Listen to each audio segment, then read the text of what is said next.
Бар болуңуздар. Урматтуу мекендештер, дагы айтып өтөйүн. Мага көпчүлүк түнкү саат 2-де, 3-те дагы мекендештерибиз чалат да.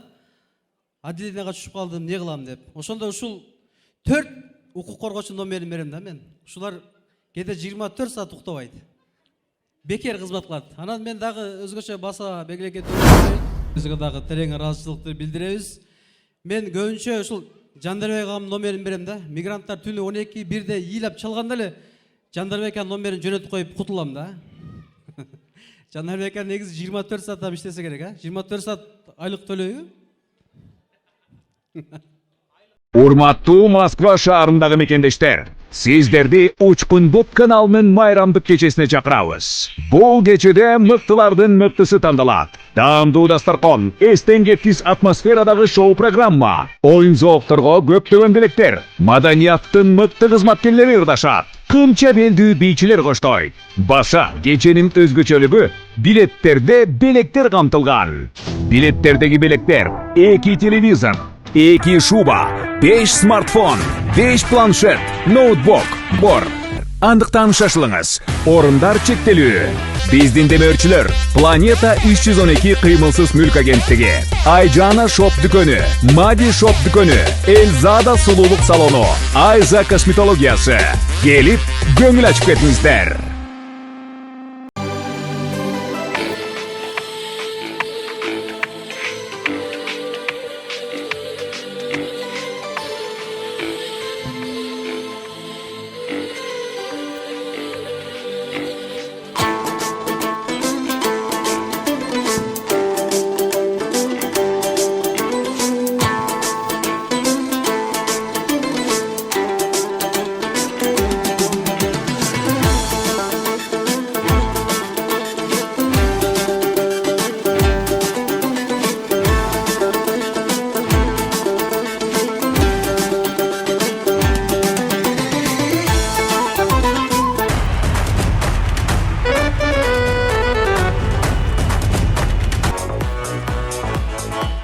Рахмат.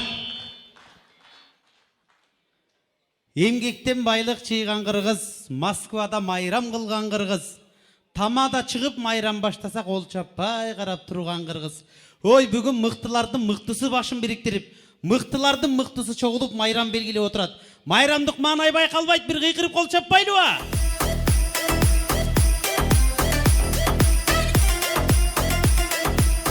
Рахмат.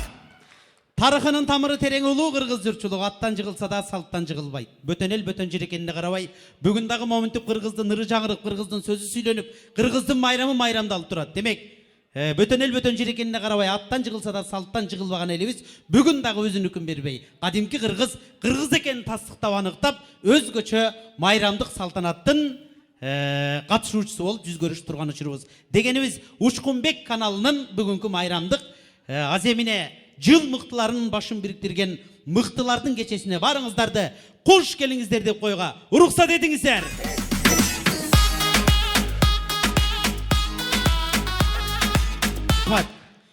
Учкунбек каналы дегенде YouTube дегенде Учкунбек каналы эске келе турган өзгөчө көрүнүш учур десек болот. Анткени себеби мына ушул Учкунбек каналы YouTube аркылуу өзүнүн WhatsApp'тагы группалар аркылуу көптөгөн мекендештерге өздөрүнүн активдүүлүгүн көрсөтүп, нечендеген жардамдарын кылып, нечендеген мекендештерге жардам колун сунуп, жакшы иштердин көч башында ар дайым элине, журтуна, бөтөн эл, бөтөн жердеги кыргыз мекендештерге адалак кызматын аркалап келет. Дагы бир жолу Учкунбек каналына ушинтип мекендештердин эмгегин баалап, бөтөн эл, бөтөн жердеги бир туугандардын баркын көтөрүп, баасын көтөрүп, моминтип бири-бирибизди колдосок, бири-бирибизге жөлөк болсок деген жакшы ниет менен өткөрүп жаткан майрамдык салтанаты кут болсун деп, мына ушул майрамдык салтанаттын уюштуруучулары Учкунбек Токторбаевке жана элибизде, журтубузда тынчылык боло берсин. Аксакалдардын урматына бир кол чаап койбойлубу? Рахмат. Урматтуу меймандар, Smart Watch деп коебу, Apple Watch, Smart Watch. Мына ушул саат колума тийди. Бүгүнкү иш-чаранын эң алгачкы белеги деп атайын. Ушул эң алгачкы белектин ээси ким болот экен, азыр сиздер менен чогуу күбө болобуз. Мен дейт. Учкунбек каналы канча жылдан бери элге кызмат кылат? Ким айтса ушул белекти берем. Ким айтты? Сиз айттыңыз. Атыңыз ким? Мирлан. Учкунбектин кимиси болосуз? Катталуучусу эле. Подписчик. 5 таштап коюңузчу. Ушундай подписчиктер көп болсун, бир кол чаап койбойлубу? Негизи мен деле мисал үчүн Учкунбекке подписымын, бирок канча жылдан бери ушул тармакта эмгектенип келет экенине чын айтайын, маани бербепмин. Бүгүн керек болгондо карадым да. Керек болгондо карап, керек болгондо көз жүгүрттүм. Бирок мен керек болгон үчүн ушинтип суроо берем деп анан кийин кызыгуу артып карадым да. Сиз карабай туруп сразу автоматтык түрдө 3 жыл деп жооп бердиңиз. Сиз кыйын подписчик экенсиз. Бир кол чаап койбойлубу туугандар? Мына бул белек сизге. Белегиңиз кут болсун. Куттуктайбыз. Бүгүнкү майрамдын эң алгачкы анан эң сонун белегинин ээси болдуңуз. Өзгөчө акыркы бир жылда катуу басым жасап, элдин көйгөйлөрүн чагылдырып, анын ичинен өзгөчө элге жаккан сонун передачаларды алып чыгып, эң жакшы бир активдүүлүгүн арттырып аткан учуру дагы да болсо алгылай бергиле, арта бергиле демекчибиз. Ийгиликтерди каалай бермекчибиз. Учкунбек каналынын бүгүнкү майрамдык кечесин мыктылардын мыктысы баш бириктирип, бир дастаркондон даам татып ырыскылаш болуп турган жакшынакай кеченин башында турган уюштуруучуларды тагыраак айтканда, Учкунбек каналынын түптөөчүсү, негиздөөчүсү Учкунбек Токторбаевди, Учкунбек каналынын алып баруучусу, ырчысы, артараптуу таланттуу кызыңыздар Алсуу Рустамованы жана ушул Учкун менен Алсууга ар дайым өбөк-жөлөк болуп, ар дайым элге жардам берүүдө дайым Учкундун орун колдон жеңилин жерден алып келген адвокат, юрист, укук коргоочу ага эжелери бар. Мына ушул инсандарды биз ушул инсандар менен бир командабыз. Ушул инсандар менен ар дайым биргеликте, ынтымакчылыкта элге жардам берип келебиз. Ушул инсандар менен чогуу чакырыңыз бизди деген сунушун киргизди. Демек, адвокат котормочу Салтанат Митиева эжебизде, юрист жана укук коргоочу Чынарбек Базарбаев, жана юрист Гулиза Акматалиева, ошондой эле юрист укук коргоочу Рустам Калдарбаев мырзаларды уюштуруучулар менен чогуу сахнага чакырып коюуга уруксат этиңиздер.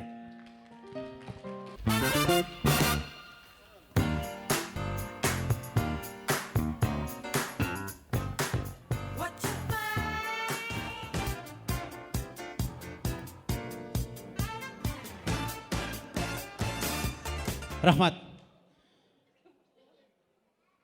Урматтуу майрамдык кечебиздин башында турган Учкунбек каналынын жалпы жамааты деп айтайын, ошондой эле укук коргоочу юрист ага эжелер деп айтайын, бүгүнкү майрамыңыздар кут болсун. Анда келген элге салам айталы. Биринчи Учкунбек каналынын жетекчилеринен, башчыларынан кеп баштайбыз деген үмүттөбүз. Учкунбек келчиним. Учкунду билген бар, билбеген бар, көргөн бар, көрбөгөн бар. Анча-мынча ырчылар чоң улуттук драм театрда концерт бере элек туугандар. Учкун блогерлик кесипти аркалаганга чейин ырдайт болчу, ырчы болчу. Анча-мынча чиймеле ыр жазып калмай жайыбыз бар. Учкундун бир 2-3 ырын жазып бергенмин мен. Анча-мынча ырлардын сөздөрү мага таандык. Мындан канча жыл мурун концерт бердиң эле? 7 жыл мурун, мынаны караңыздар. Мындан 7 жыл мурун Ош шаарындагы Ош улуттук драм театрында тушоо кесүү концертин берген туугандар. Ошентип ырдап жүрүп, чыгармачылык менен алектенип жүрүп, анан Москвага келип, Москвага келгенде алгач таксовать эткен. Таксиде иштеп жүрүп, анан кийин блогерликке кызыгуусу артып, элдин көйгөнүн YouTube аркылуу элге жеткирем деген жакшы ниет, жакшы тилек максаттарды алдыга коюп, ошол максаттары орундалып, бүгүн Учкунбек каналынын жалпы катталуучуларын чогултуп, мыктыларды чогултуп, эң мыкты кече уюштуруп отурат. Бүгүнкү майрам кут болсун. Алдыга койгон максаттар дагы да орундала берсин, ийгиликтер боло берсин. Анда сени сыйлап, силердин каналды сыйлап келген элге бир салам айтып өткел. Кутмандуу кушбак кечиңиздер менен урматтуу кадырлуу мекендештер, урматтуу аталар, апалар, биздин ушундай жакшынакай жакшылыгыбызды тең бөлүшүп бүгүн келип отурасыздар. Сиздерден Аллахым ыраазы болгон болсун.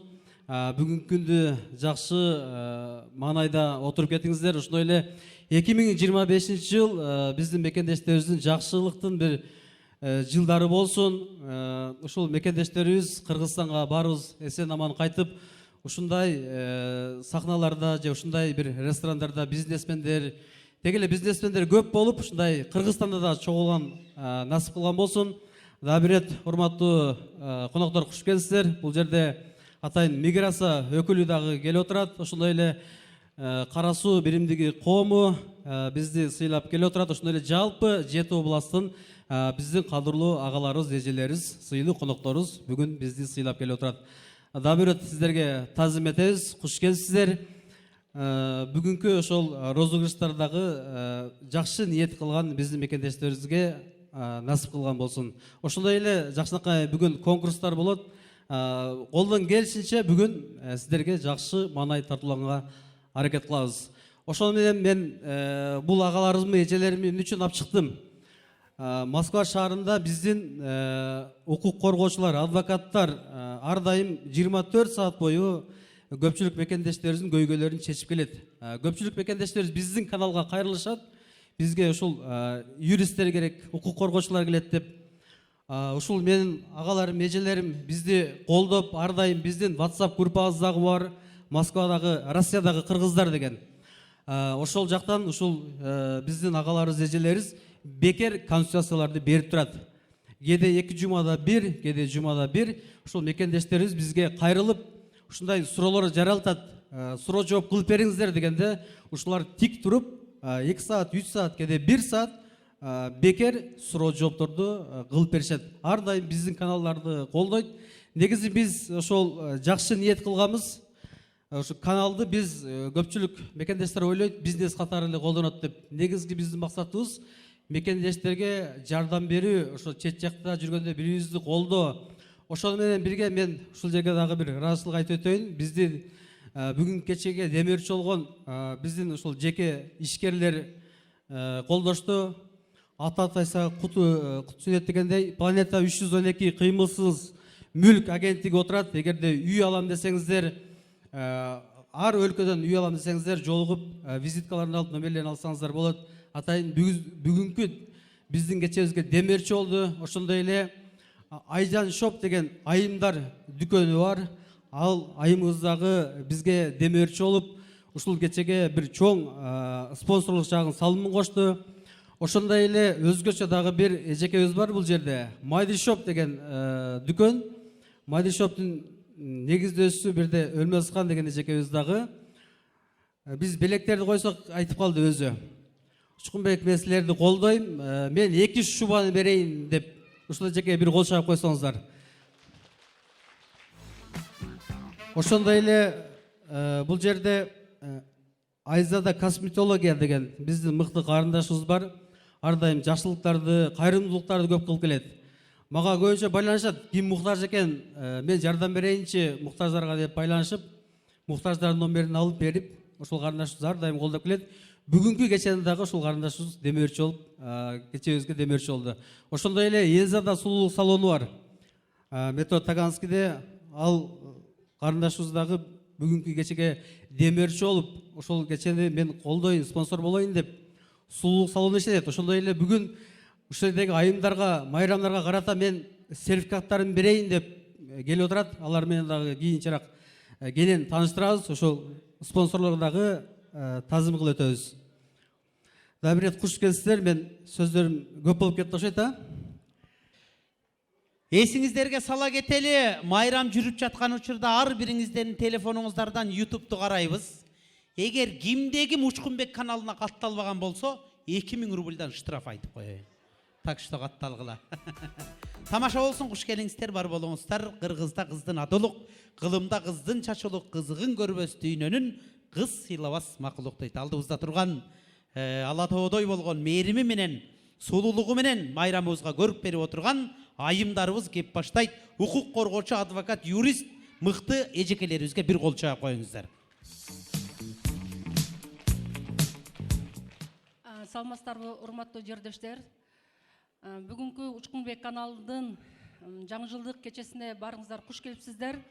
Мен өзүм сот жана тергөө отурумда дайыма болгон үчүн мен 100% кылмыш иштери менен иштейм.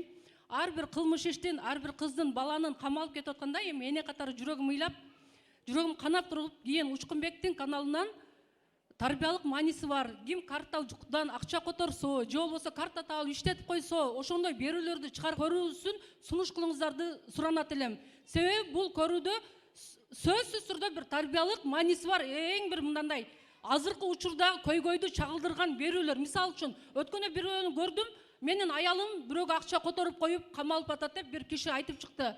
Сага бирөө акча котор деди. Сен билбей котордуң. А сен кимге котордуң билбейсиң. А сени кармап туруп кийин сага 205 сен террористтерге котордуң деп кылмыш иш козгоп коюшу мүмкүн. Ошон үчүн ар дайым Учкунбек каналын эч качан калтырбай көрүңүздөр.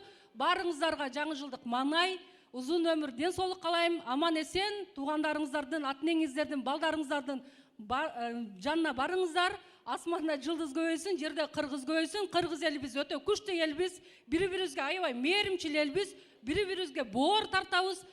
Негизи дүйнө эли кыргызга көбөйүп, биз миграцияда эмес, бизге миграцияга иштеген күндөр келип калсын элайым. Барыңыздар майрамыңыздар менен. Бар болуңуздар. Эң сонун сөздөр, эжебиз айткан тилектер ар бирибиздин жүрөгүбүзгө тийди деген үмүттөмүн. Дүйнөнүн бардык жерин кыдырып көргөн турист бир кыргызга келип суроо берип атат дейт. Мен дүйнөнүн дээрлик 98-99%-ын кыдырдым. Кайсыл жерге барбайын кыргыздар бар экен. Эмнеге антип дүйнөгө тарап кеткенсиңер? Эмнеге андай чилдей тарагансыңар десе, жанагы кыргыз жооп берип атат дейт. Дүйнө жүзү биздин мамлекетибиз, Кыргызстан биздин борборубуз деп коет дейт. Ансыңарындай Кыргызстан биздин борборубуз болуп, дүйнөнү мекендеп, кыргыз атыбызды бийик тутуп, ар дайым аманчылыкта жүрө берели. Келиңиздер. Саламатсыздар, урматтуу мекендештер. Барыңыздарды ушул Учкунбек каналы уюштурган кечеде отурганыңыздарды, келгениңиздерди, поддержка кылганыңарды мен дагы сүйүнүп жатам. Бүгүн Учкунбек молодец, алсуу. Өкүңөр жакшы иштерди кылып атасыңар. Биз дагы силерди поддержка кылып, ар дайым жакшы ишке себепкер болгубуз келет. Рахмат.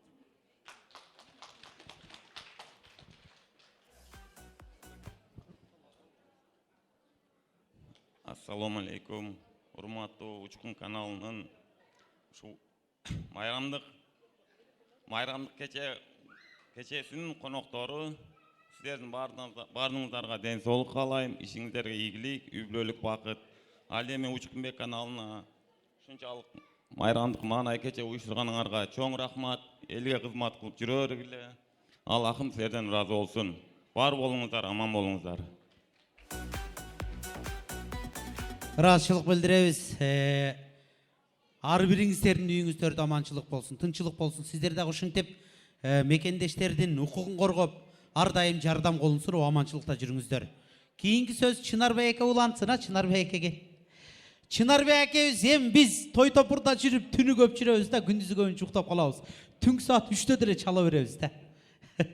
Өткөндө түнкү саат 3-тө Голосовой жөнөтүп идим да.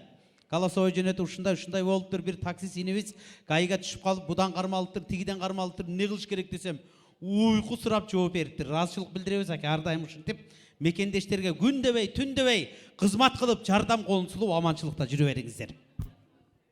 Чоң рахмат. Ассаламу алейкум, урматтуу ушул биздин кеченин коноктору десек болот. Мен Учкунбектин агасы болом, бир жааты. Бул жигит өтө талантын баалайм. Жана конкурс өткөргөндө канча жыл болду дегенде, бунун жумушту баштаганда 3,5 жыл болду. Анткени бирге кеңешип, ойлонуп, спонсор таап, жетпеген кошуп дегенде биринчи камераны алып Учкунбек жумушту баштап, ниети туз экен, ошол камераны кайрымдуулук иретинде кайрымдуулук фондуна белекке берип койгон. Ошон үчүн бир кол чаап койсоңуздар. Борбордун жетекчиси ким? Ильяс Токтобаев. Ильяс Токтобаев Кара Судан болот. Мен эң жакшы көргөн Жаркынай Дүйшөнөйдөн эжекем бар, ал деле Кара Судан болот. Эми бүгүн Учкунбектин бир эмгегин айтып кетейин. Көпчүлүк билбесе керек, мен бир гана жолу интервью бергем, ушул боюнча. Учкунбек биринчи жумушун баштаганда бир оорулуу кызды тартып чогуу тартканбыз. Кыштын күнү суук болчу, 28 градус. Мен машина менен кечигип, ушул жигит мени күтүп ошондо ооруп калган. Өнү өссүн, ар дайым бар болуйнум, ушунуңдан жазба. Биздин ушул Учкунбектин идеясы менен Москвада көптөгөн группалар ачылып, ошол жерде мынау эжекебиз бар, Гүлиза карындашыбыз бар, башка юрист агаларыбыз бар. Ошолор өзүнүн кеп кеңештерин берип келатат. Учкунбектин кылган иши бул элге пайдалуу иш. Неме, таластыктар барбы жокпу? Таластыктар неудобный болду азыр Чынарбек экем сүйлөгөндө. Бар болуңуздар. Урматтуу мекендештер, дагы айтып өтөйүн. Мага көпчүлүк түнг саат 2-де, 3-те дагы мекендештерибиз чалат да. Отделениеге түшүп калдым, не кылам деп. Ошондо ушул 4 укук коргоочу номерин берем да мен. Ушулар кээде 24 саат уктабайт. Бекер кызмат кылат. Анан мен дагы өзгөчө баса белгилеп өтөйүн. Салтанатчы менен камалгандар тууралуу биздин тайпабызда суроо жооп кылып калдык. Ошондон бери Салтанатчыга кайра айтыштан мен уялам да. Себеби Салтанатчы ошол күнү күндүзү 8-де баштаганбыз. Кыргызстандан, ошондой эле Россиянын ар областтарынан ата-энелер чалган.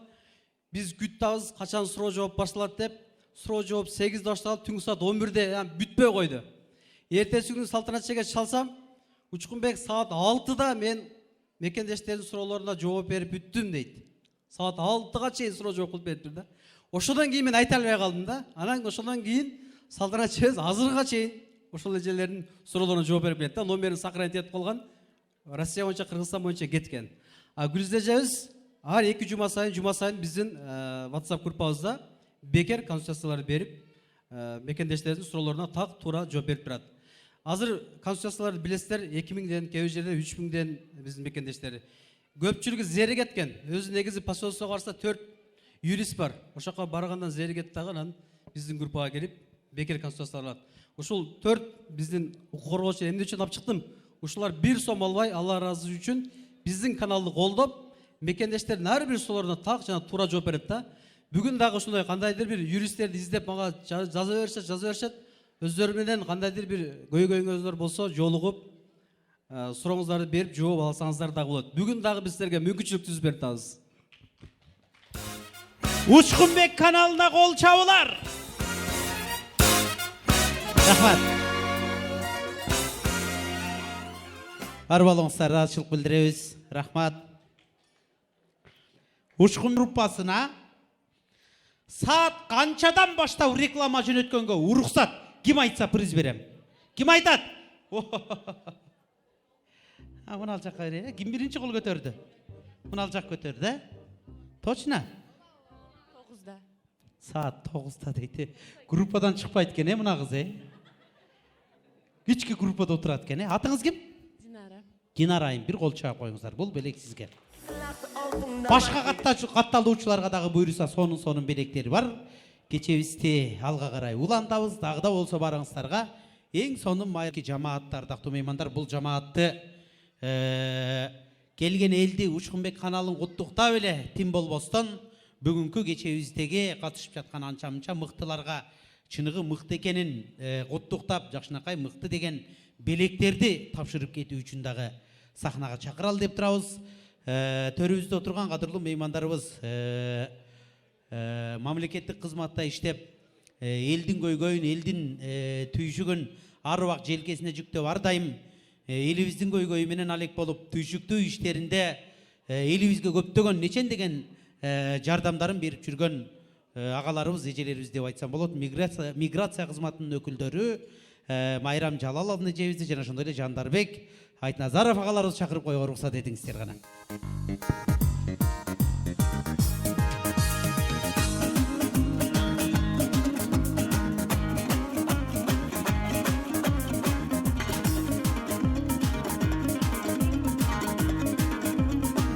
Сонун куттуктоонун кезегин миграция кызматынын өкүлү Майрам Жалаловна эжекебизге берели. Рахмат. Саламатсыздарбы, урматтуу мекендештер, урматтуу жердештер, туугандар, кыргыз элибиз. Барыңыздарды келе жаткан жаңы жылыңыздар менен жеке өзүмдүн атыман жана ошондой эле жогоруда айтылып атат миграция өкүлчүлүк, бул эмгек социалдык камсыздоо жана миграция министрлигинин Россия Федерациясындагы өкүлчүлүгүбүз жамааттын атынан барыңыздарды куттуктаймын.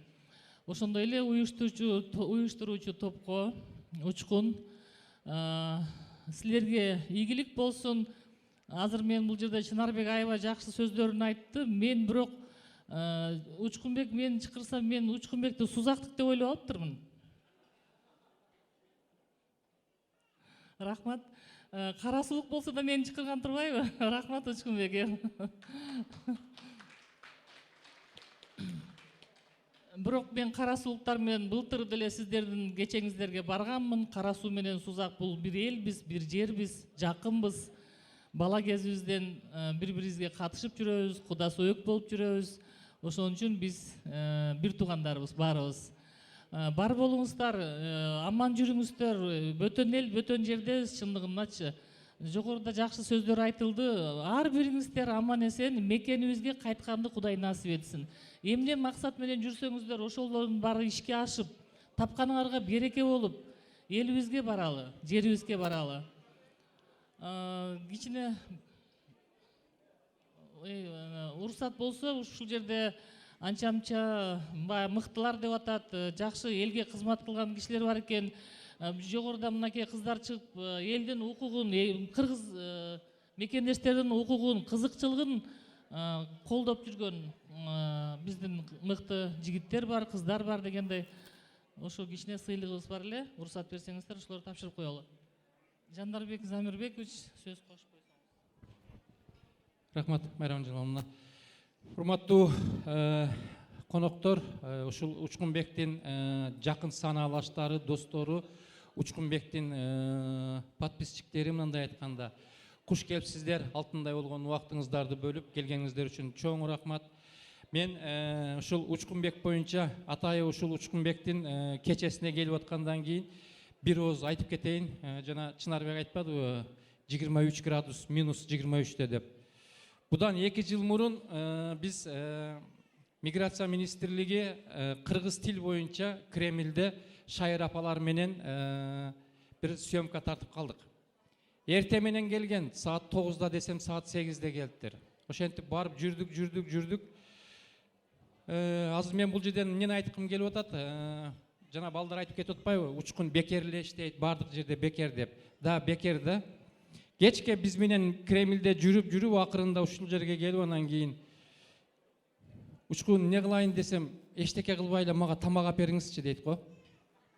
Анан кийин өзүм боорум уруп кетти. Ушундай суукта кечке жетелеп жүргөнүмөчү. Учкун, сен ушундай тарбия көргөн, элпек, жакшы баласың. Ушул нерсеңен бүгүнкү мынабул ачылып аткан туңгуч сенин ушул жеке Учкун каналынын ушундай бир жакшы жылоосу дайыма жылдан жылга көбөйүп, жылдан жылга өсүп, өнүп, ушундай элдин оозундагы сага сыймыктанган балдардан болуп жүрө бер. Урматтуу коноктор, мына азыр ал жактан Чынарбек, бул жактан Майрам Жалаловна экөө талашып атат, каяктан деп. Бул өзү Кара сууга дагы, Жалал Абадка дагы кошулбайт да бул балачы. Түшүндүң да? Ошон үчүн сиздерге тамаш иретинде болду. Дайыма ушундай жаңы жылдын астында ушул жыл тогошоор мезгили болуп атат. Аябай ушул быйылкы көңүлдөгү боло турган нерселерди кийинки жылы бардык ишке ашсын деп мен каалоо тилек айтып кетет элем. Дагы бир жолду майрамдык маанай сиздерге. Рахмат. Андан кийин ушул учкундун сенбе? Сен сүйлөйсүңбү? Учкун ушундай неме кылып калды, урматтуу Жандарбек Замирбекович, ушундай биздин дайыма каналга, биздин мигранттарга, биздин ушундай бир укук жагынан муктаж болуп аткан адамдарга аябай жардам берип жүргөн ага эжелерибиз бар эле, ушуларга бир ыраазычылык кат жазып бербейсиздерби дегенден алып келдик эле. Ушуну азыр сиздердин коштоо колдооңуздар менен тапшырып коюуга уруксат этсеңиздер.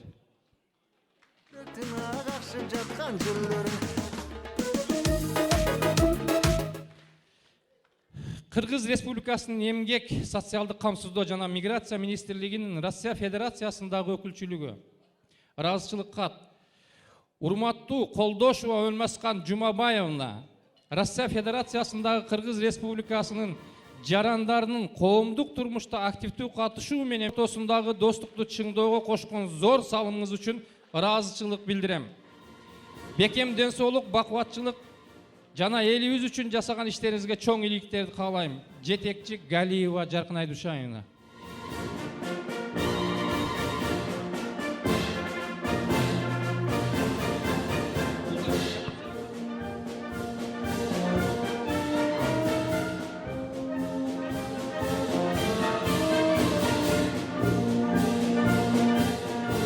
Ыраазычылык кат менен Маматжан кызы Айжаркын.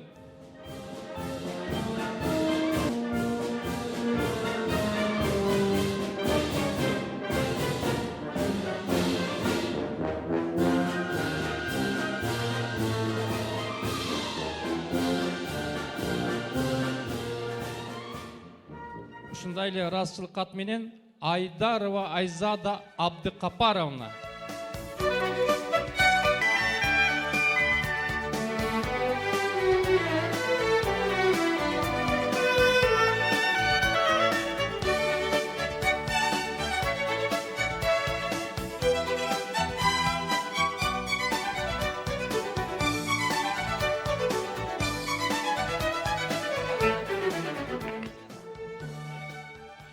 Ушундай эле ыраазычылык кат менен Мукаева Ася Эмилбековна.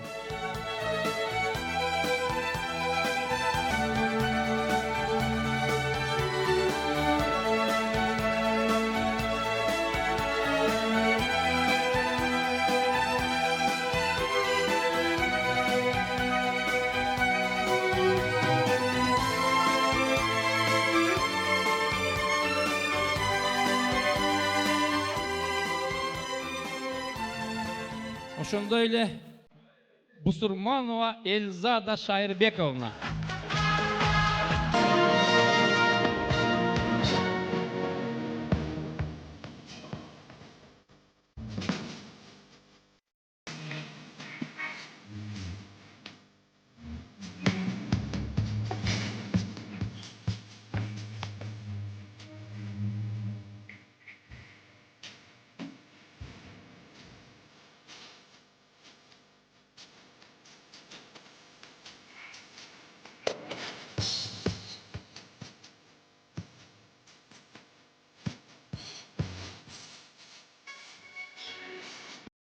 Анибек кызы Зарима.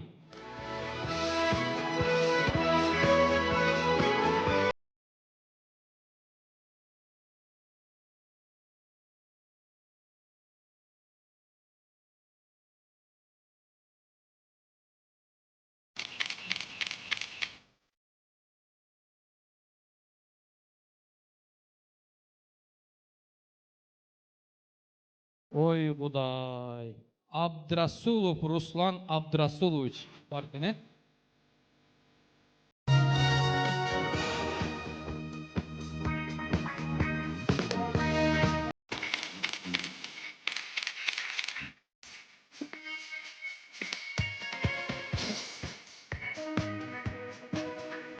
Кабылбекова Акылай Тагаевна.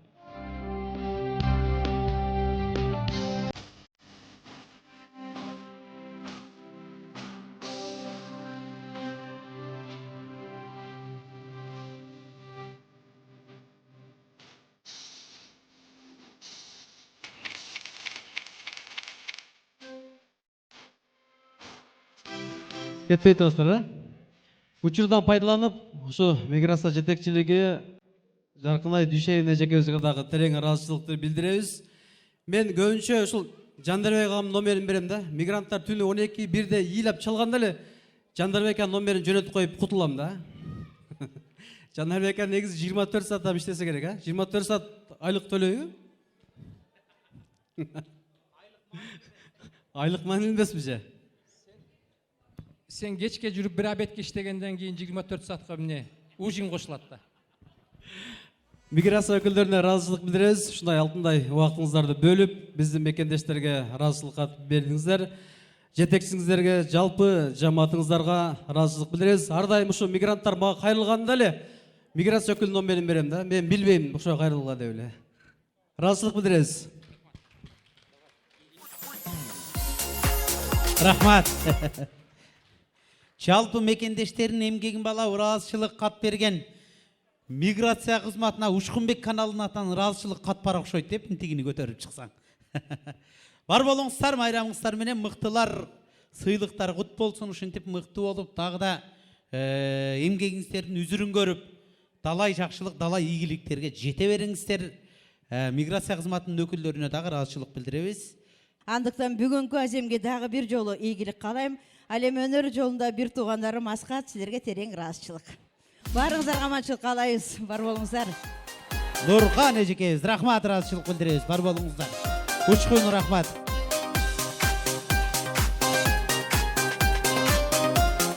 Рахмат. Ардактуу меймандар, кечебиз алга карай улантабыз.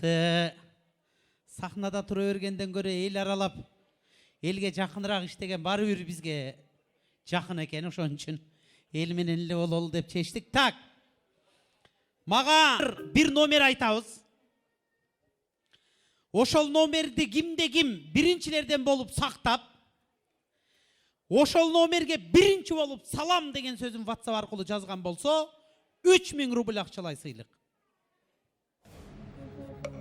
Экинчилерден болуп жазган инсанга 2000 рубль акчалай сыйлык.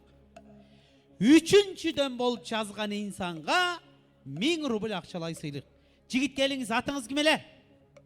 Мына ал жака келиңизчи. Келиңиз. Ким атыңыз? Руслан мырза, кайсыл жамаат эле? Кандай? Иньян хиджамасы жамаатынын атынан, Иньян хиджамасы эмгек жамаатынын атынан мына ушундай акчалай сыйлык. Эсиңиздерге сала кетели. Биринчи орун, биринчи болуп жазган инсан 3000 рубль алат. Экинчи болуп жазган бардыгы телефонун кармап стартта турат. Өмүрү каралбаган, кереги жок телефон азыр керек болду баарына. Чын зарядтап да коюшкан эмес, анча-мынчасын заряд 2%. Иньян хижамасынын жамаатынын атынан акчалай сыйлыктар. Номерди кулак салып угуп турабыз. Так. Биринчи мен кулагыма айтасыз. Мен биринчи жазайын да. Так. Мына ал жака эле, мына. Жазып эле бериңиз. Даярдап турабыз. 8-9-ду уже басып койсоңуздар керек, а? 8-9-ду жок айтам айтып коеюн, а? 8-9 уже жазылган да кантсе дагы. Даярсыздарбы? Кет деди. 8-9-26 700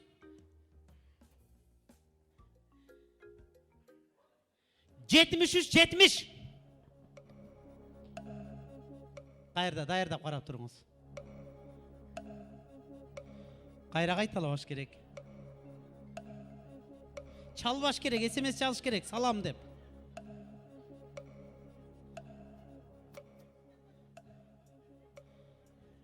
Барбы? Келелекпи? Бул жака туруңуз. WhatsApp'та ачып коюңуз. Биринчи салам келди. Бунун кайсынысы биринчи экенин кантип аныктайбыз? Стоп. Эми жазбай эле койсоңуздар болот. Стоп.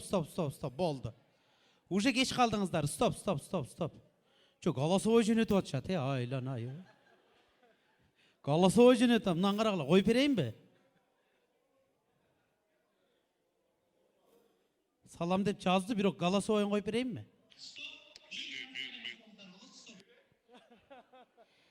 Сизби? Жакшы угулбай калды. Так, биринчилерден болуп жазган инсан, карап коюңуз.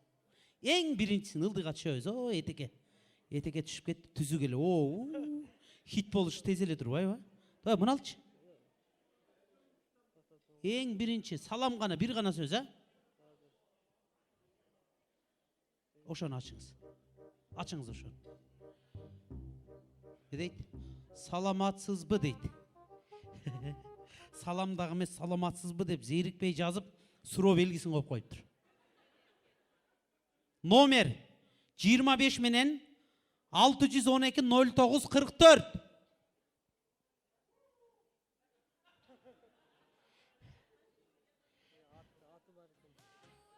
Айсу дейт, Айсу деп жазылып турат. Айсыбы же Айсубы? Барбы? Саламатсызбы? Демек бул башка экен анда. Анда ушундан кийинкини кара. Ушундан кийинкини карайбыз. 31 өткөндө 51 өткөндө мына экен. Так. Салам дейт. 77 менен 284 73 23. 284 73 23. Барбы жокпу? Келе кой, кел.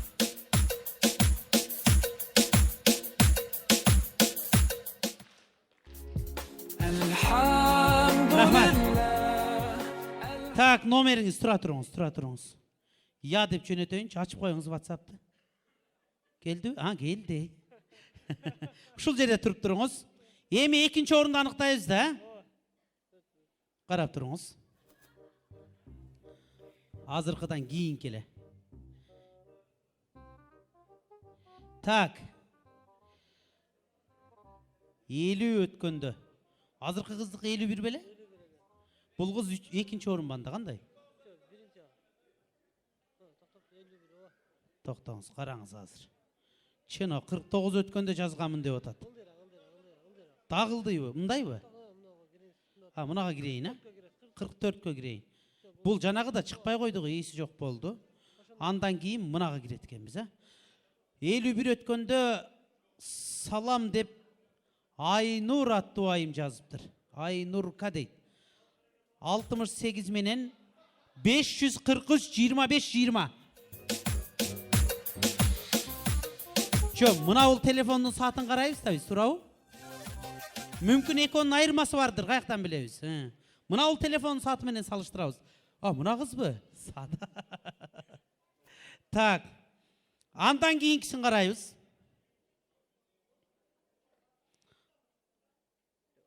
Андан кийинкиси дагы эле 51 өткөндө. Бирок ушундан бир аз эле миллисекунд кийинирээк окшойт менимче. Так. Амина Ганыбаева дейт. 62 менен 920 68 00.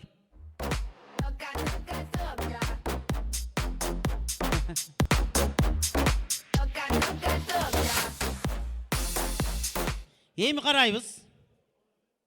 Сиз ачыңыз жазганыңызды. Сиз да ачыңыз.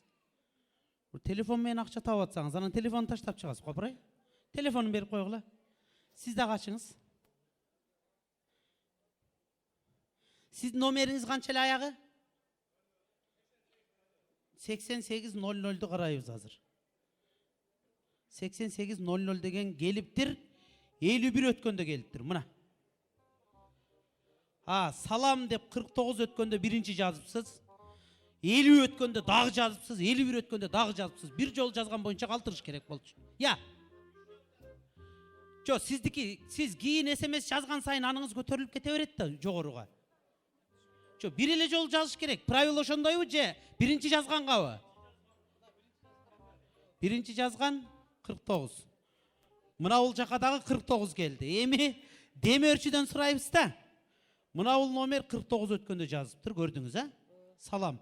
Бирок чыдабай кетип кайра жаза бериптир да, сабыр кылып отуруп турбай. Токтогулдуктар ушундай сабыры жок болот өзү. Так, сиз салам деп жазғаныңыз 51. 51.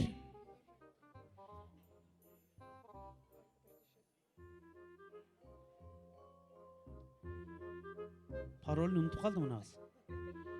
51. 3'ünükten 51 bir ok. 3 51'din birincisi bul kız boldu. Ekincisi bul kız, üçüncüsü bul kız.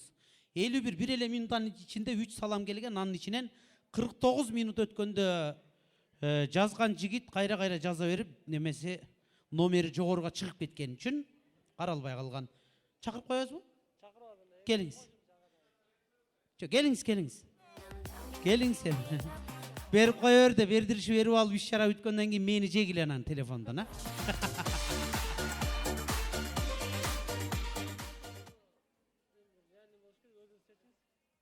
Коноктор, негизи бул жигит телефонуна келген СМСтердин перепискалардын эң биринчи турганынан баштап эсептеди. Ал эми эң биринчилерден болуп жазган жигит чын эле Бакыт мырза. Бирок кайра жаза берген үчүн телефон номери жогоруга чыгып кеткен, ошон үчүн демөөрчү жигит биринчи турган айымдарды чакырып алганбыз. Эми чакырып алдык. Жигитке кандай кылабыз? Көпчүлүк бир калыстык баасын берсин. Я 500 берип кой, жетет дейт, ана жетет.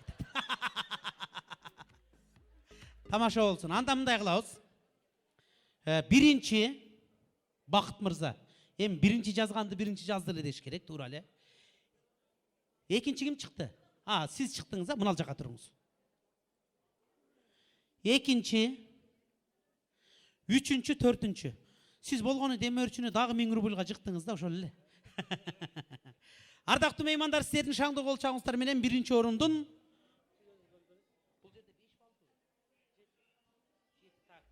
биринчи орундун 3000 рубль призи кол чабылар. Бакыт мырза. Экинчи орун 2000 рубль.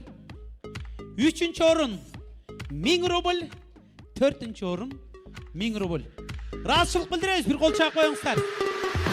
Рахмат. Бар болуңуздар, орундуктардан орун алып бериңиздер. Болсо дароо кол көтөрөсүздөр. Барып микрофон сунам, ошолорду ула урдап кетиш керек. Даярсыздарбы? Жашообуз ыргабай, майрамгабай, ушундай жакшылыктарга бай болсун. Даяр болгон болсоңуздар, маэстро даярбы? Кетти.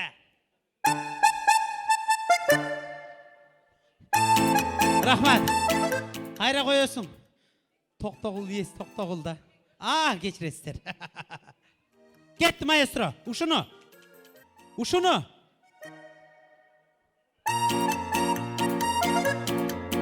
Поддержка кылып турабыз, кол чаап турабыз.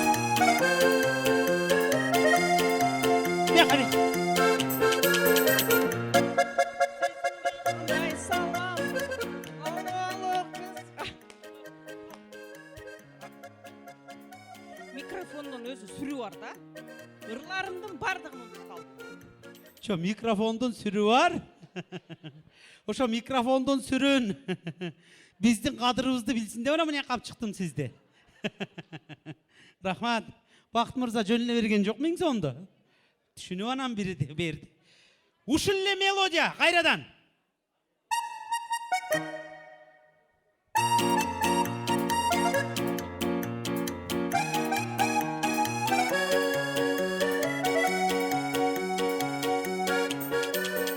Алло, бул сезимде кандай салам? Оба таныдың жүрөм аман. Сен болсоға теңгелин күттүм сени. Сагынычым күйүп күчүп санам. Жолугалы гүлүм жолугалы. Жодурашып жолочудай кеп куралы. Болду. Образ айырып кетет экен. Бербейт микрофонду. Кийинки мелодия.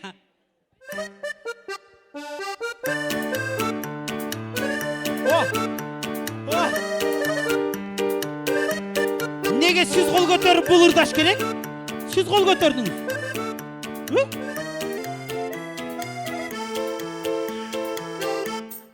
Аба салкын түн ортосу ай жарык. Ай жарык, ай жарык. Кел жогордун сырдашалы айланып. aylanıp Bakta mınday sonuç kirgizdin ay kirgizdin Gelecek emitin ortası kaytalık ay kaytalık Kol çavlar azamatsız. Giyinki melodiya.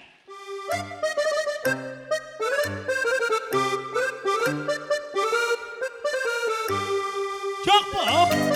Oh.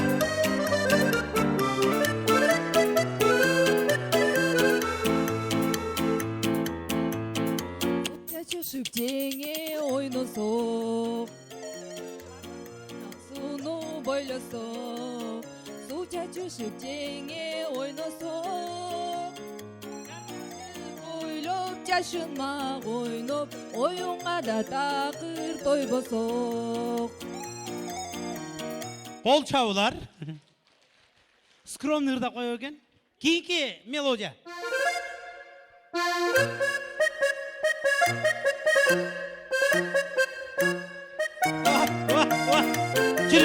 Çırımız.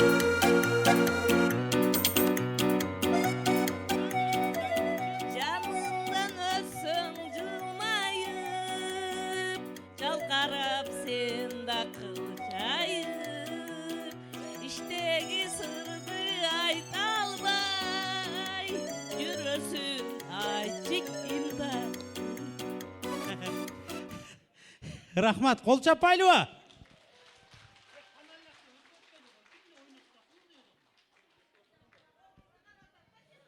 Rahmat. Giyinki.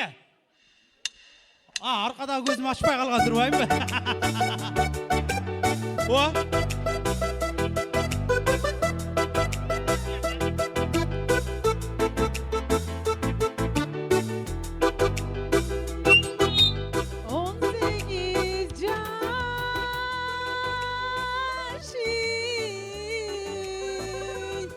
Caydın tarıktanı belin Bolboso bostuğundun çamı belin Kayrılbay kayda gittin ayçı degin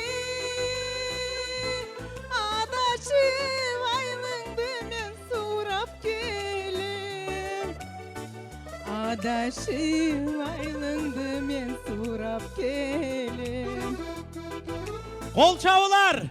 Rahmat. Atınız kim? Ayruza. Siz sonlardadınız, prosto muzika daşıp ketdi da. Tak. Men 5 ayımda tandap çıktım. 5 ayımga emi uşul ele ır türmөгүнөн, ır жаатынан ыр тапшырмаларын берем, кыска нуска. Тапшырманы орундоодо дагы кыска нуска аткарасыздар, жеп жеңил. Болгону эл билген, эл угуп жүргөн, элге таанымал ырлардан гана болуш керек. Келиштикпи? Анда кулак салабыз. 36 тамганын ичинен кайсы тамганы айтпайын, ошол тамга менен башталган ырдан бирден сап. Кандай ыр болбосун, ошол тамга менен башталыш керек. Даярсыздарбы? Эң алгач 36 тамганын алфавиттен атасы болгон А тамгасы кетти. Ананайын, аттадың бер ак үйдүн босогосун. Молодец, кол чапайлыбы? Эстейм апа. Чо апа деген сөз бар, демек А деп башталды. А менен башталыш керек дейм. Алтын апа, болбочу капа, кызың үчүн. Азаматсыз ушундай. Алтынын бере керек, келчи мындай. Азаматсыз. Алло, бул сенсиңби кандай? Жанагы го. Артыңдан барсам бакчага. Болот, нар жагын айтпайлы коюңуз. Кийинки тапшырма. К тамгасы, К, любой, кетти. 1 2 кой бериңиз. Карап, кайрадан сени. Азаматсыз. Кайдан жүрүп сага кабылды. Эң сонун. Картайбачы, ак сарай курам сага. Чо ыр. Картайбатчы деген бул ырдын ортосу го вроде. А? Эсеппи? Эсеп! Кагылайын каралдым о кайсы күнү жар. Бали! Кайдасың жан эргем, кайдасың? Издеп таппадым. Эсеп, кол чабылар. Адам неудобный кылып эле эркелеткен жан. Так, кийинки тапшырма. С. Чыгып катышкыла, болбосо подсказка кылмай жок. Оюндун оюндай, тойдун тойдой болгон жакшы. Бул жерде жеңүүчүлөр бар, жакшы белектер бар. Сени сүйөм, чын жүрөгүмдө. О! Сары койдун гана сары түп тобуна. Аягын току ийдиңиз да. Сени сүйөмүн. Ezilip büttüm. Seni sүйөмүн. Нарагында улайып экен деп үмүт кылып турсам, жок. Сагынам, сагынам, сагынам. Айланайын. Sen menin жазылбаган ырларымсың. Ey баракелді азаматтар, кийинки тамга. О тамгасы кетти. Бир. Ойлосом айсыздайм ичимде. Ey баракелді. Бир. Эки. Ою тобу жанадана жайлоого барып колого. Бербейт микрофонду. Ойлойсуңбу сен мени ой. Жудайым ойлойсуз да. О, кайсы эле? О кайсы эле дейт. Очу жанагы тоголок. Кайсы эле дейт. Бир. Эки. Өргөр. Эмес о. Үч. Жеңилдим. Төрт. О. Беш. Эжебизге бир кол чаап коюңуздар. Орундуктан орун алабыз. Бул конкурста кадырлуу меймандар. Биринчи, экинчи, үчүнчү орундарга белектер берилет. Азыр 5 катышуучунун ичинен 5-син орундукка жайгаштырдык. 1, 2, 3 орунга белектер даярдалган. Мен 3-чү орундун белегин колума даярдап чыктым. Эптеп бирөөнү учурган болсок, 3, 2, 1ге ойнойбуз. Кийинки оодо болчубуз, Ош Бишкек жолунда. Сактап кой. Давно сактап койгон тура. Кийинки тапшырма ана кетти. 1. Мындай унчукпай эле отура бербейлиби сураныч сиздерден, Же чыгып катышыңыздар. Келиңиздер, жөн эле отуралы, оюндун оюндай ар бир нерсенин шарты, правиласы болот, сураныч. Өрүк зарга кетели, ай тоскону. Алдабаң мындай эмес. Бирок ыр бар, азаматсыз. Өзгөчө май өзгө. Баракелде. Өзүңдү көп ичиде. Азаматсыз. Ömür деген кыпкызыл гүл жайнаган. Ирчип келатат. Азаматсыздар, кийинки тамга Т. 1. Толгонуп толкундаба сезимдер. 1. 2. Кеттим. 3. Hareket kılın. 4. Тоборунда карагат бышып турат салалап. Azamatsız бар. Туулган күнүң менен. Azamatsız. Толор тоо койнунда гүлдөп өскөн. Irası aytat en dura. Kiyinki tapşırma. Ne? 1.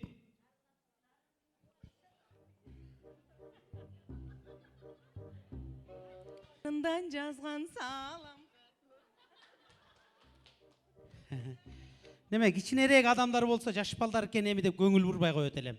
Садагы болоюндар. Жалаң апалар, Кийинки, эми эсеп да башка эмне кылабыз? Не обижай меня. Хорошо. Назигим, ай назигим деп. Бу кайсыр эле? Өзүм току койдум. Esep emez mi? Esep emez ha? Esep? Esep emez? Esep? Esep emez? Esep? Esep köpçülük kılıp atat. Ketті. Bir. Nege can.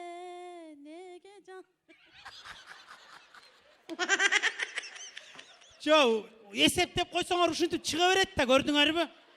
Ana. Ушундай көбөйүп кетет анан. Eseppi?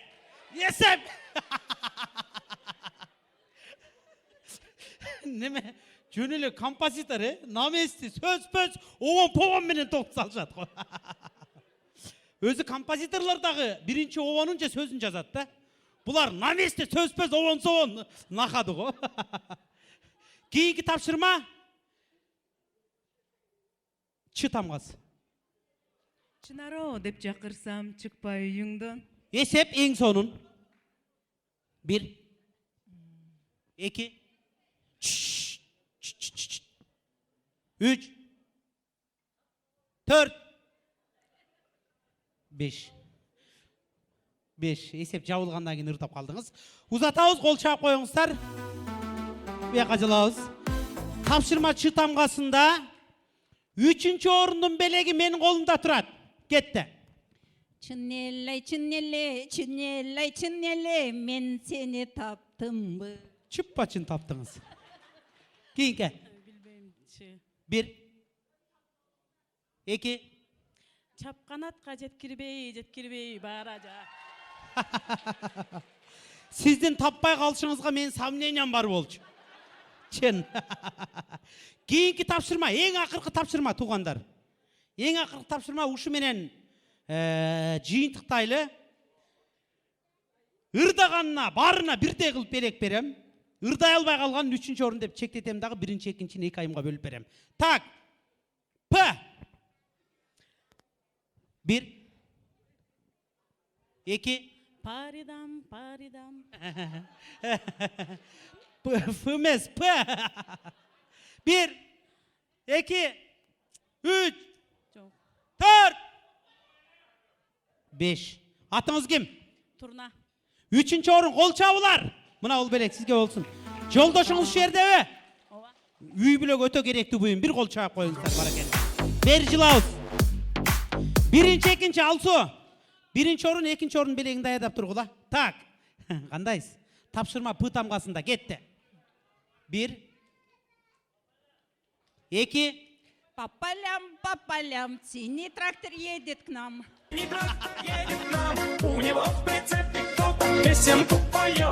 Рахмат. Кийинки. Ырдап койдубу? 1 2 Ушундайда поддержка кылсаңар гана көрөйүнчү. Башка соперник жок. 3 4 4,5 Птица счастья.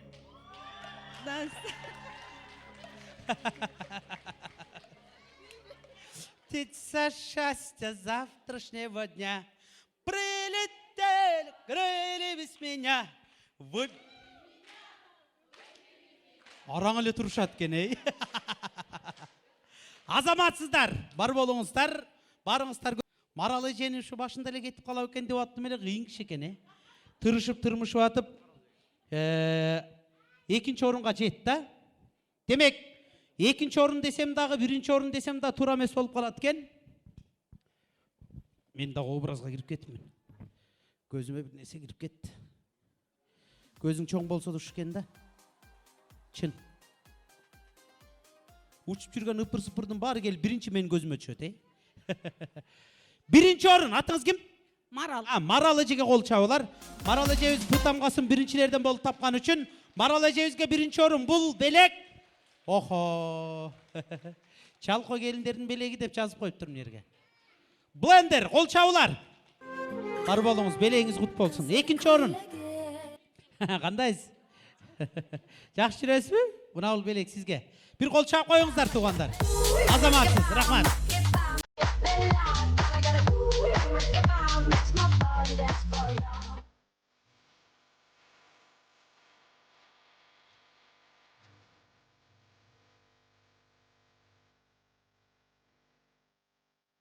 Uçkun inime. Kiçinekey jaşıl studiya öңörüp, başты iýbey jalkoolukka kөгөрüp, uçkun inim işke aştı oýlaryň, biýik bolgon maksatlaryň kötörüp. Eldin kamın oyloysun üңülüp, keliňiz dep ar bir janga bügülüp. Kança janga kerek boldun bilinbey, turgan кезде jan düýnösü kübülüp. Sır tögülöt bet kabыңдын артынан, жашыра албай айтайын деп батынан. Жумбак болгон көп түйүндөр чечилип, чындык чыгат тек суурулуп кабынан. Миграцияда жүргөн элдин жолунан, эсеби жок жылдыз жанды колуңан. Көкөлей бер кыргызымдын кулуну, сенин үнүң Кыргызстандын боорунан. Кол чабуулар эжекебизге, учкун инибизге арналган мыкты ырлар үчүн ыраазычылык билдиребиз. Белеңизди унутпай алыңыз. Урматтуу мекендештер, бүгүнкү майрамдык иш-чарабыздын дагы бир кульминациясы деп атасам болот. Бүгүнкү майрамдык иш-чарабыздын башкы кульминациясы бул мыктыларды аныктап, мыктылардын мыкты экенин айгинелеп белек берүү, наам тапшыруу болсо, экинчи кульминациясы бул албетте майрамдык лотерея. Кезекте майрамдык лотереяга көңүлүңүздөрдү бурабыз. Эсиңиздерге сала кетели. Кимде ким кутучага билет номерин же браслет номерин деп айтабызбы? Сала электер болсо келип салып кетиңиздер, себеби лотерея оюнубуз башталды. Кутучага номери салын эле коноктор жок, же барбы? Жокпу? Баарыныкы салын да. Эсиңиздерге сала кетели.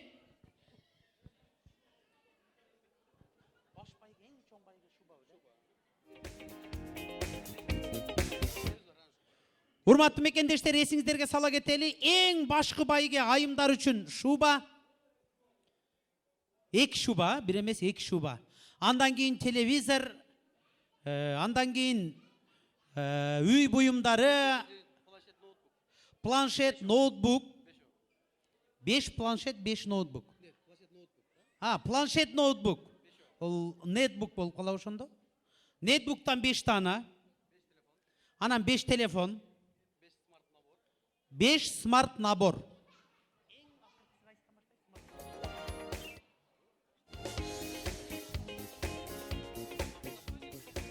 Рахмат. Мекендештер, кадимки эле лотереянын шарты тартиби боюнча эң кичинесинен баштайлы. Туура көрөсүздарбы? Барыңыздар макулсуздарбы? Анда смарт набор үчүн тандоо жүрөт. Урматтуу мекендештер, биз байгеге койгондон сырткары дагы көптөгөн белектерди коюуну туура көрдүк. Ол кандай десеңиздер, бул жерде Учкунбек каналы менен көптөгөн айымдар дүкөнү, мырзалар дүкөнү иштешип келет. Ушул жерде биздин каналды сыйлап, кийимдерди дагы алып келиптир.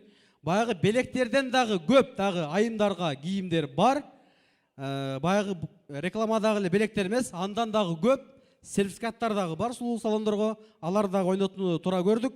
Ошондуктан биринчи ошол сертификаттан баштайлы же кийимдерден? Сертификаттардан баштайлы анда. Сертификат, кандай сертификат? Алып келгилечи көрөлү. Алдыралчы, мына кичинекей кызды бери чакырчы.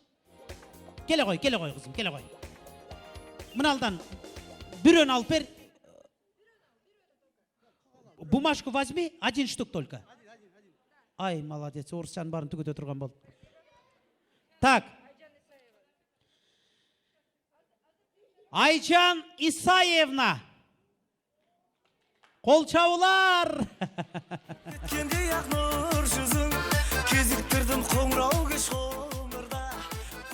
Мына ол белек сизге же, мына. Эльзада бьюти сулуулук салонуна сизге 500 сомдук сертификат. Ыраазычылык билдиребиз. Так, Тойчиев Убайдулла Азизбекович дейт. Убайдулла аке келиң эми? Келиң эми? Кыздарыңызды, неберелериңизди жиберип. Рахмат. Эже, мынадан бир кагаз чыгарып берип анан кетиңиз, келиңиз. Бола берет, өзүңүздүкүн суруп чыгарсаңыз да болот. Так. Көңүлүңүздөрдү бурабыз. Ай сезим дейт. 8905 708 90 10. Ay Sezim. 90 10 номері. Ay Sezim. Ay Se Keletat. Hop. Құттықтаймыз Ай Сезім. Мынадан бір данағы шығарып беріп қойып кетті. Бекем қармап тұр. Ей, ұрғыт үйі. Ұчқын. Bir önü. Ha, mınan ala get özüngdükün me. Bunu mağa ör, gayrı özüngkün kaldırıp koyma mı? Tak. 68 menen 755 20 31 deydi. Suranbek Üsönov. Suranbek Üsönov.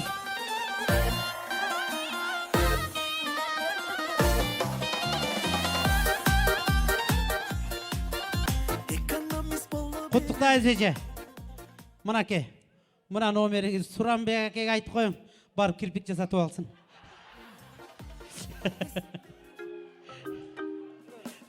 Bir ön alыңыз, bir ön, жармашып отыр. Так, рахмат еже, разышылық білдіреміз. Так.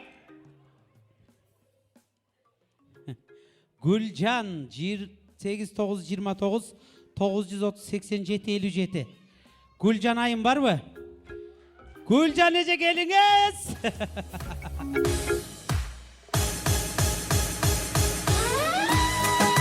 Bilin. Hop. Gele жатқан туылған күніңіз менен. Мына ол белек сізге. Құттықтайыз еже мына. Мына жақтан бір өн шығарып беріңіз ем. Келіңіз Gülcan же.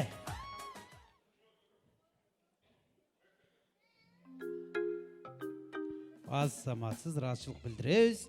Сертификат түгенді туғандар. Қолға салып алып айландырып тұрайын. Зари Стор дүкені қаяқта отырады? Разышылық білдіресіз, келіп қойыңыз. Өзіңіз қолыңызмен тапшырасыз, ар бір жеңүүчүгө. Зари Стор кийим кечелер дүкөнүнө бір қол чаап койбойлубу? Кайсынысын биринчи? Кайсынысын биринчи берели? Бул тройка. Бұл куртка. Маға мына куртка шықса болады ләбізі. Так. Тройкаға о? Алып кеткен да. Чанағыл алып кеткен да. Ошоны қолыма салып алып жанатан бері айландырып отырған. Қанша менет қылдым бұны айландырам деп. Не дейді? Турна. Турнау, туралы оқшайды. Қол чауыш керек!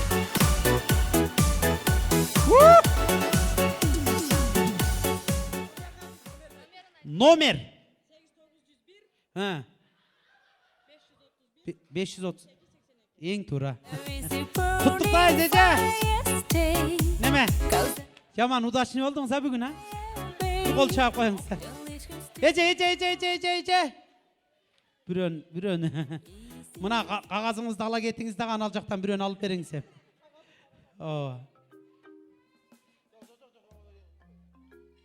Bir ön aldınız mı?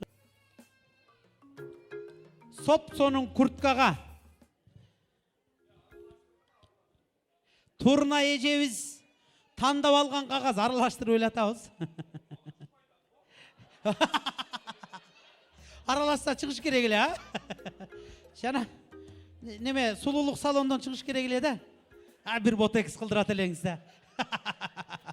Так. Кийинки белек. Camilova Çolpon 96 menen 655 76 43 Ol çavılar. Rahmat. Kudaya toğa kıldım buna. Razmeri dağı dal gelete işemesingер giygizip körölü. Mına o niyetin turalığın qaraqla. İşemesingер giygizip körölü. Çında adır точно. Toç oturat adırçı. Giyip körüңүз ne?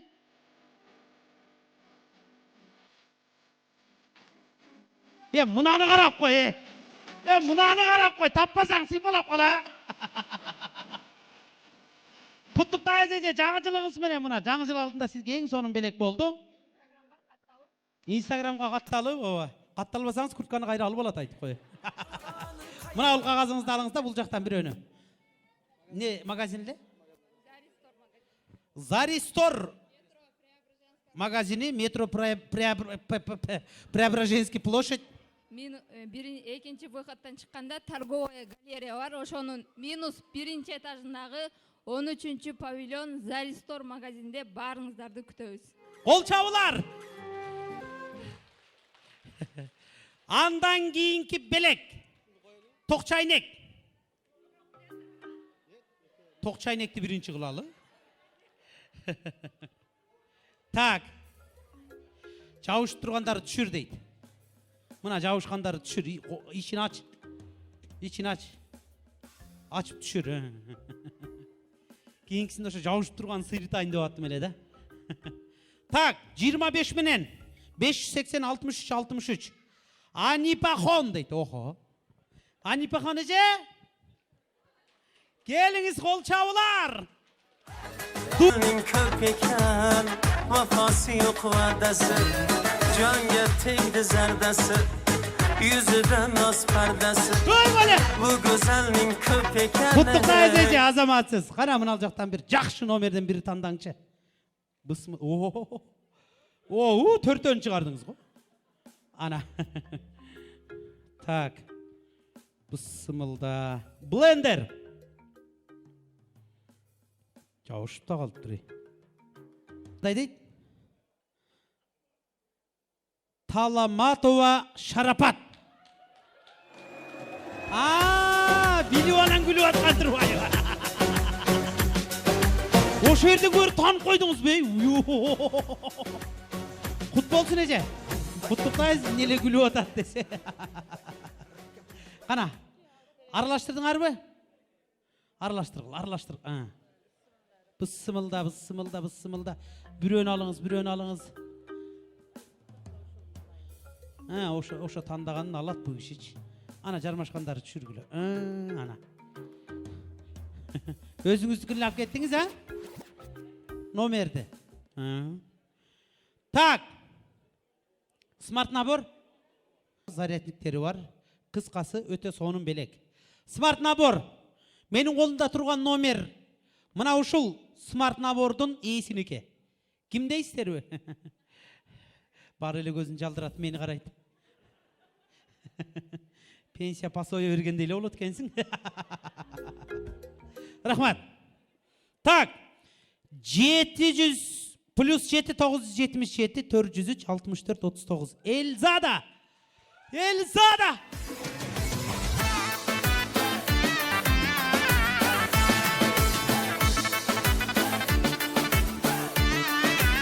Билебегендерге бермейиз.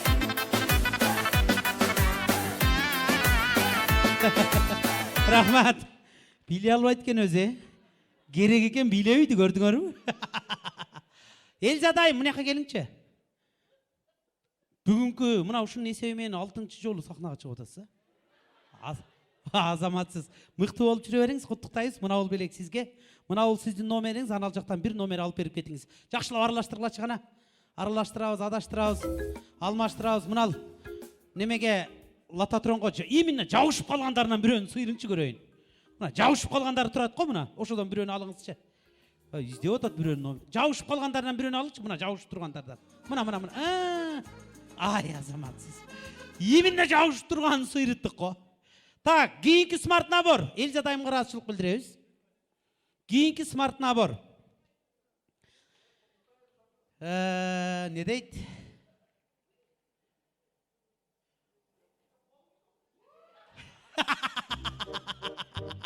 Нурдана.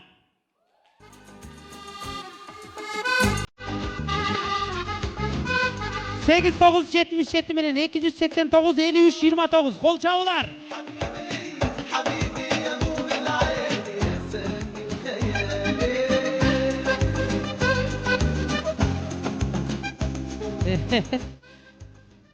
Нурданайым, белегиңиз кут болсун, жаңы жылыңыз менен. Мына эң сонун белек, бул сиздин номериңиз. Тияктан бир номер суруп бериңиз эми. Бысмылда деп турбу, жакшы ниет менен, жакшы тилек менен. Кийинки смарт набор. Жакшы сонун белектерге жакындап келе атабыз. Так.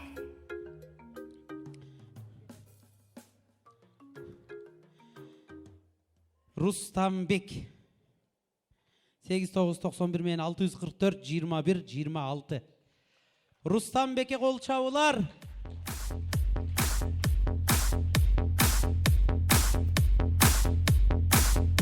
Барбы?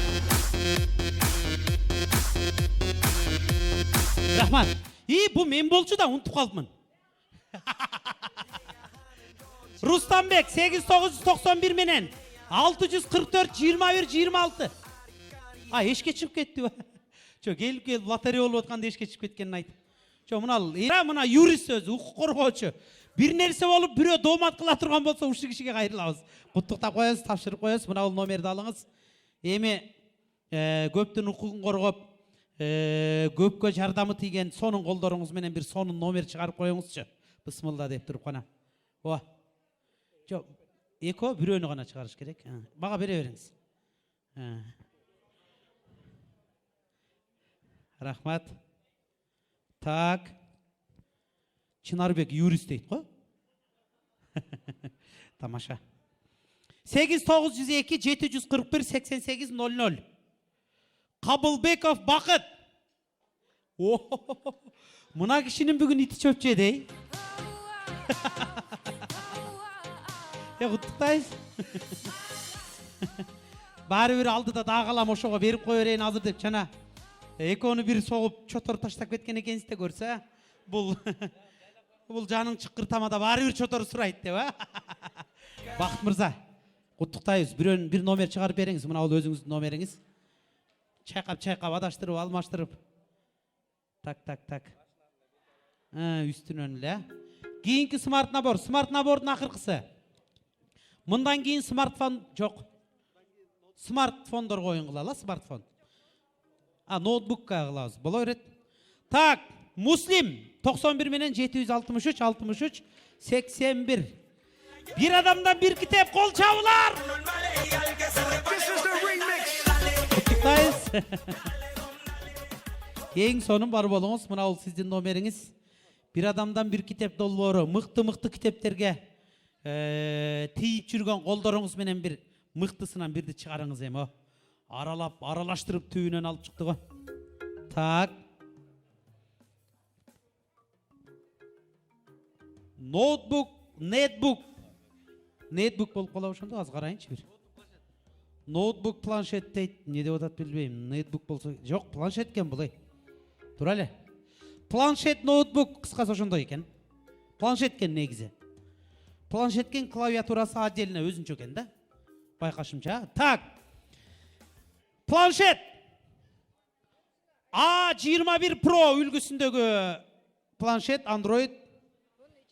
Bunun içinde чехол, мышка, зарядник, короче, все есть. Өзүң тандадың, Азамат. Алсу тандаган планшет, көрдүңөрбү? Так. Номерди окубай жаныңарды чыгарайынбы? 26 менен 887 49 74. Жаңылай. Кол чабуулар.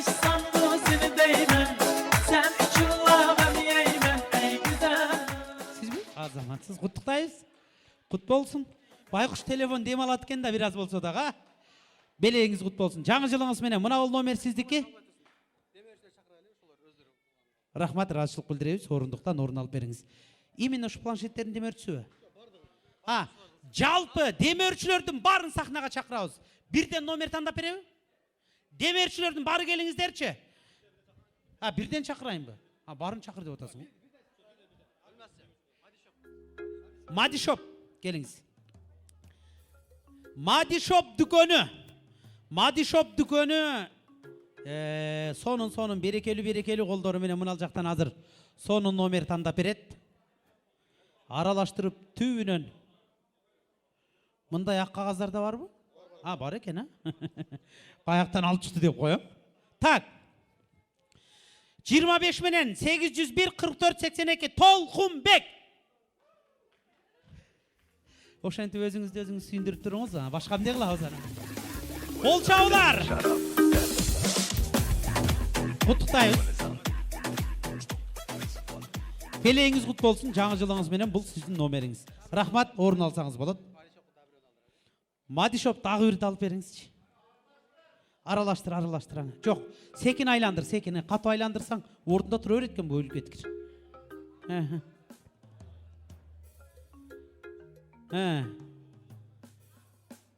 Мына ушинтип аралаштырып туруп алыш керек азаматсыз, а? Ыраазычылык билдиребиз, отура берсеңиз болот. 77 менен 522 59 38 ай чүрөк. Ай чүрөк. Alma vermesen, alma versen yermesen. Telefonun belgile. Getip kalgan bolsa mına ay çürök 8977 522 59 38. Çalıp Aycan Shop'tun negizde ötüsü gelip koyunuz. Deme örçü. Çok getip kalganlarga da berебиз. Çen kalыс болуш керек. Mümkün bir orçundu, oluttu, jumuşu çıkkandır. Так, Aycan Shop dükkanı.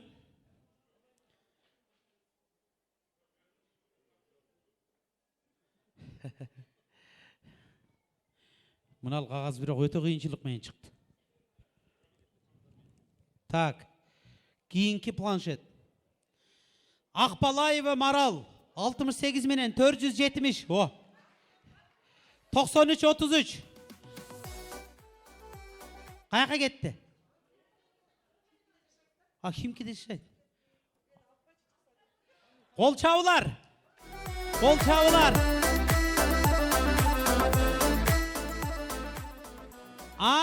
Марал эже, тура, ырдаган эже, ырчы эже. Бүгүн ырдагандар болуп кетти бүгүн. Рахмат, берип коесуза, номерин жазып калабыз, сурайбыз айтып койду. Ыраазычылык билдиребиз, дагы бирди алып коесуза. Сизге рахмат, бара берсеңиз болот. Бирөөнү алыш керек, бирөөнү. Жармашып калды. Громкий. Ayçürök ayım, beleyinizden kabardı boldunuz mu? Doldum. Sizin nomerinizge belek çıktı. Planşet tutup aldınız, rahmat. Maral Ece var eken go. Rahmat, sizge rahatçılık bildirебиз. Maral Ece belek kutlu olsun, bir kol çağ koybaylı mı? Neme? Metroda gitti atlı, planşet degende jetip keltire. Жөн метрода кетип аттыңыз го азыр эле. Планшет дегенде жетип келтире, метродон келип коюптур карагыла. Так, кийинки номер. Кийинки планшет. 8991 28 12 43. Айда.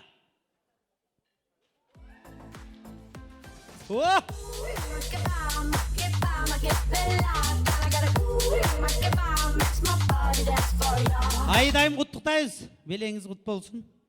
Мына ол сіздің номеріңіз. Жаңы жыл алдында игілік қоштой берсін. Бар болыңыз.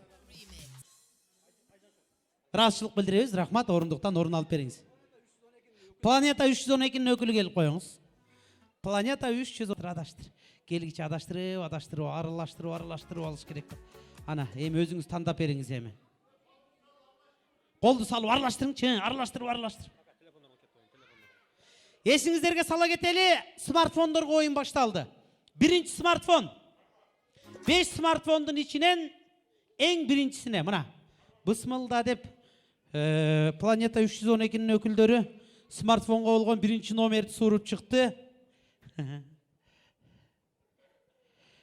902 менен, коду 902 менен башталгандар жүрөктөр тук деп атам.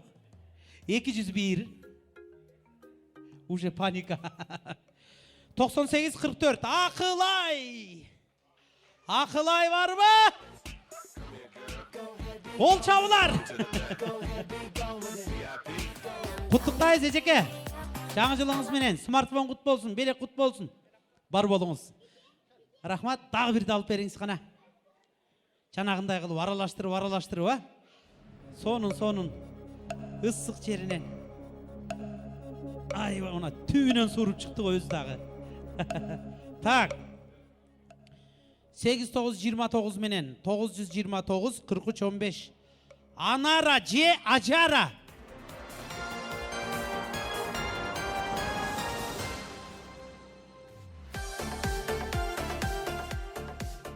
Кетип калды? Мен алып коеюн дегиңиз барбы эми? Чо берип кое беребиз, базар жок. Эми сиз аттуу баштуу киши, сиз алдабасаңыз керек. Анар айымдын ажарабы? Анара 8929 929 43 15. Анар айымдын белегин Ильяс Токтобаев кабыл алып коет экен. Бир кол чаап коюңуздар.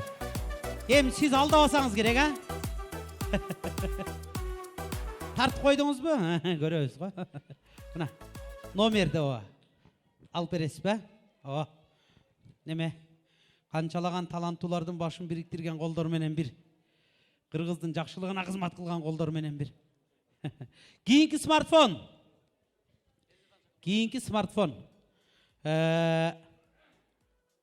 Кутучадан номер чыгаруу үчүн Эльза дайым келип коюңуз. Каякта турат? Спонсорлордон Эльза дайым келип коюңуз. Так 60 06 69. Каякта турат? Жеңишгүл. Жеңишгүл кол чабуулар.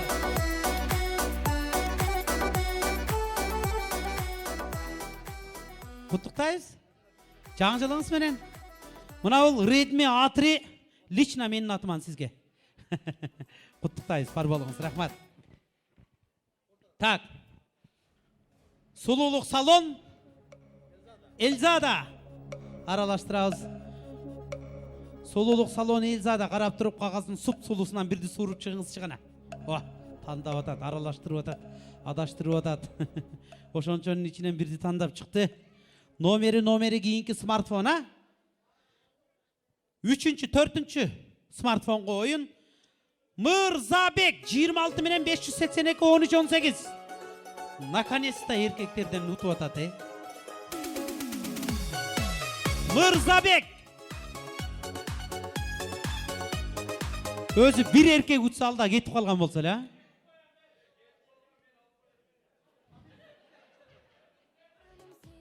Я. Жок, айсы бириңер кешенсе болот. Мынал жак бизден деп атат.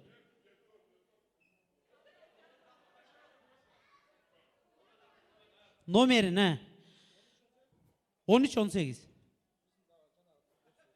Болду. Кол чабуулар, куттуктайбыз. Мына бул номерди кошуп алып кетиңиз. Ыраазычылык билдиребиз. Эльзада дагы бирди алып берип кетиңиз, а? Эльза дайым дагы бирди, гана ичин чуку дейт. Чукуп коюңчу. Чуку эле чуку дейт. Ана чукуп атат, көрдүңүзбү? Так. Акыркы смартфон. Дагы бири барбы? Жок, акыркыса. Так, 8936 241 25 18. Мукарам Карасуу дейт. Мукарам эже келиңиз, кандайсыз? Куттуктайбыз. Жаңы жылыңыз менен эже, амансызбы? Көлү күчтүү, демди бакубат, аман эсенсизби? Ай, баракелде. Мына бир кол чаап коюңуздар, жаңы жылыңыз менен эже. Мына бул номерди ала кетиңиз кана. Кана улуу башыңыз менен алтындай болгон энелик мээрим курчаган колдоруңуз менен бир бысмылда деп бирди сууруп чыгыңызчы гана. Акмаралга ал дейт. Мукарам апабыз кайсы белекке номер алып чыкты билесиңерби?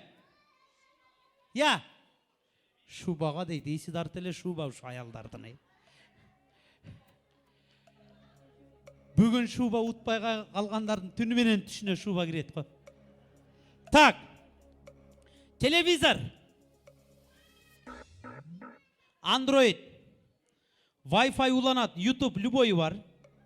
Smart TV. Bluetooth бар, бардыгы бар, а? Кыскасы любой бар. Мага берчү нерсе экен ушул. Так. Умарбек, жок, Уларбек. 77 менен 741 70 56. Уларбек. Уларбек кол чабуулар.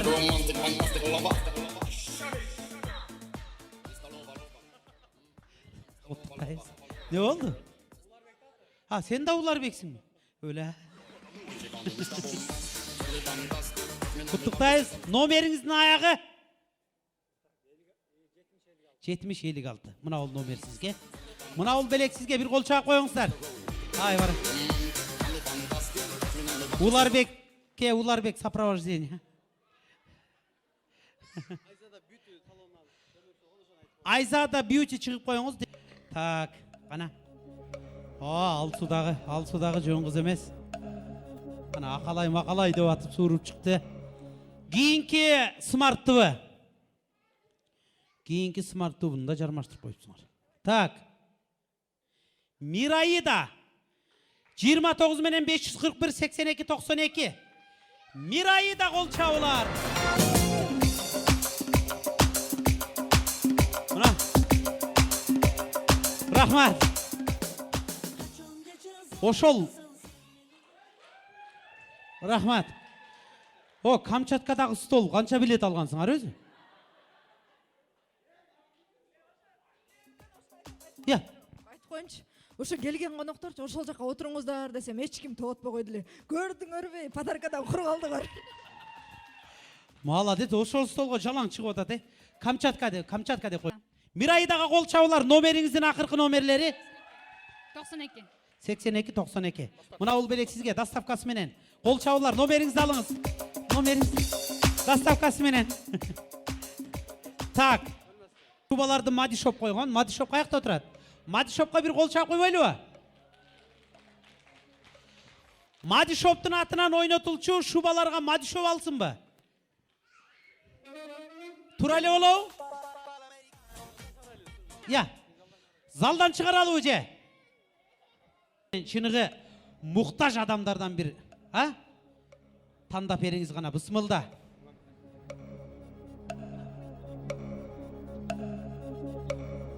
Есіңіздерге сала кетейін. Екі шубаның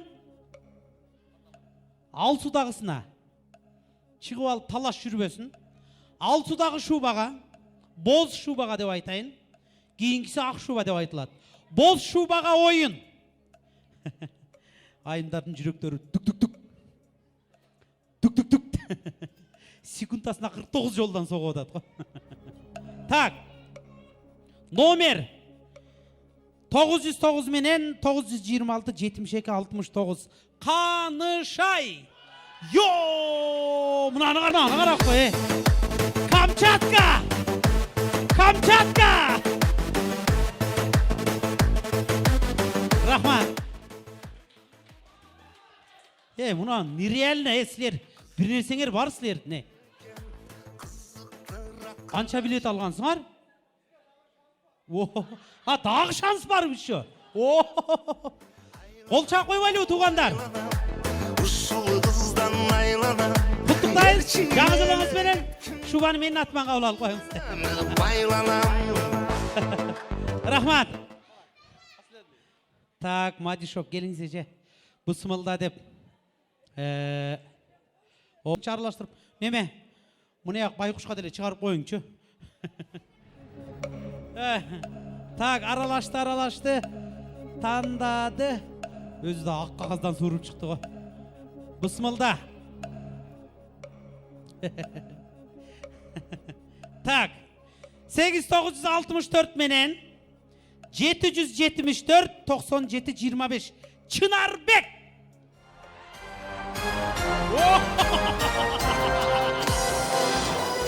Қол чабылар.